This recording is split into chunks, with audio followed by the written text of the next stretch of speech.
Hey guys, here we are taking a little bit of break from the pinball videos. My friend got some slot machines that he wants me to take a look at.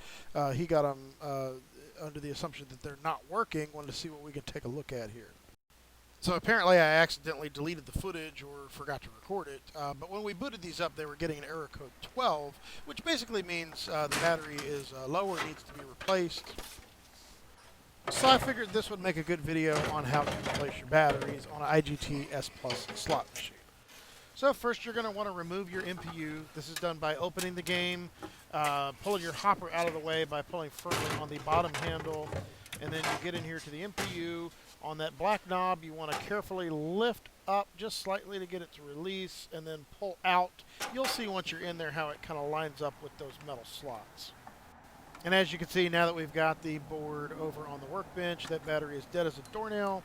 Just make sure we didn't get polarity crossed up. We're going to check it both ways. Still not getting a reading, so let's go ahead and show you how to replace this battery. The nice thing about the magic of video editing is my soldering iron is now instantly preheated.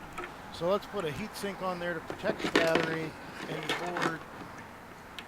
And we're just slowly going to heat it up until the battery pops loose. And we're done.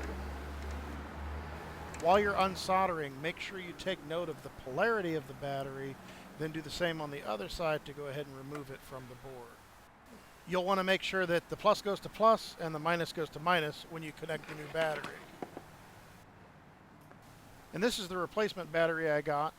Picked it up for a couple bucks at Batteries Plus. It's the 3.6 volt lithium ion, and you want to make sure you get the version that has the leads pre-attached, or axial leads. And of course these leads are super long, so what you're going to want to do is take a pair of needle nose pliers and bend them so that they kind of come flush to the bottom of the battery and the board to kind of form the same legs like the battery you took off.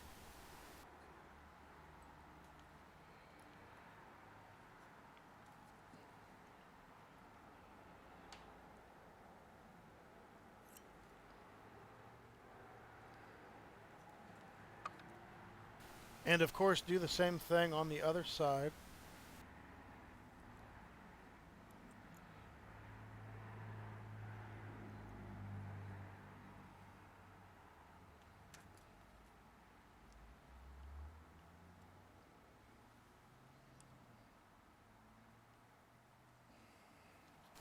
As you can see, they're way too big, so you want to carefully test fit it and then cut the leads. Always leave a little bit more. It's better to have to cut more than once than to cut too much off and go get a new battery.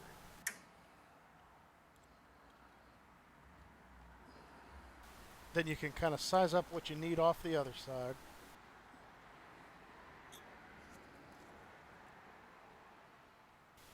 And then go ahead and just snip the tip.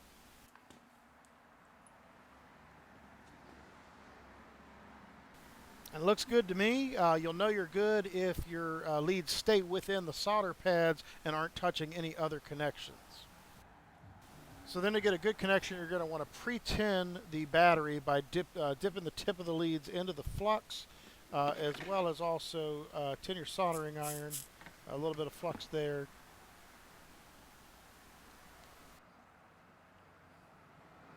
And a little dab on the iron itself with some solder.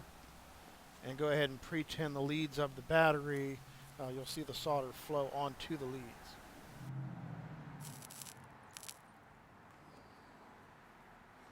So again, carefully set the battery down in the same polarity that you removed it. If you forgot, there should be a plus marked on the board for the positive tab. Now again, you want to slowly heat up that pad of solder, cover the leads in it. You may or may not need to add a little solder depending on how much is there. Then you'll see the solder change color as it cools off and hardens, and the battery should be firmly in place. Lather, rinse, repeat on the other side, and then you'll see if the battery is firm. And I think I see a little bit too much of the outline of the lead on mine, so I'm going to go ahead and add some more solder.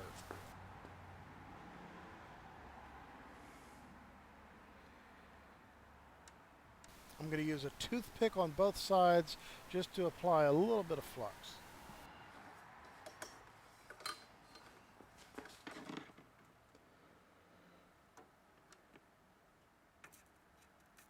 and then just melt a little bit more solder in place.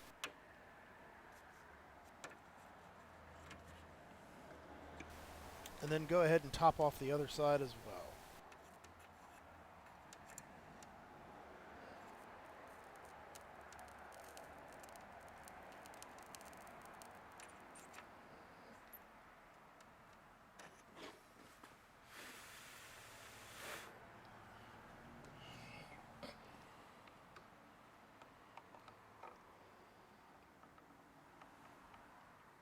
Now we're ready to go ahead and put the MPU board back in the machine.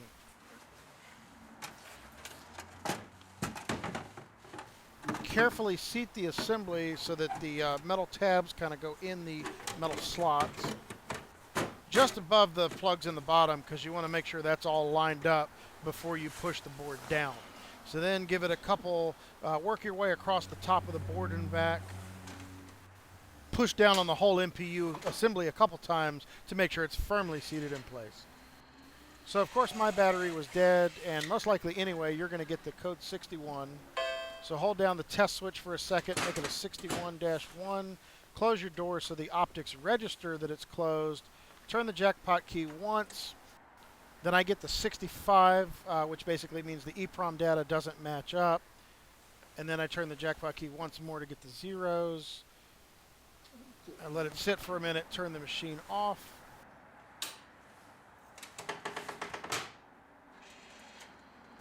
Now when we turn the machine back on, everything should initialize, the wheels will reset, it goes through its initialization sequence. And when it comes back up, credits played 0, you're good to go.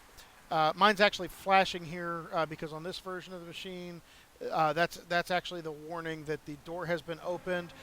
Once you play a game, that will actually go away. And there's a couple different things that can go wrong here. Working on two machines at the same time, I actually got different results. One worked fine. All I had to do was turn the machine off, back on again. And then the other one, I actually got stuck in the 61 loop, which actually required getting the factory clear chips to reset the RAM, which I'll be covering in another video. So that about wraps it up. Again, guys, if you want to see more videos like this, I can help you out here. Please hit that like button, hit that subscribe button. You guys have a great day.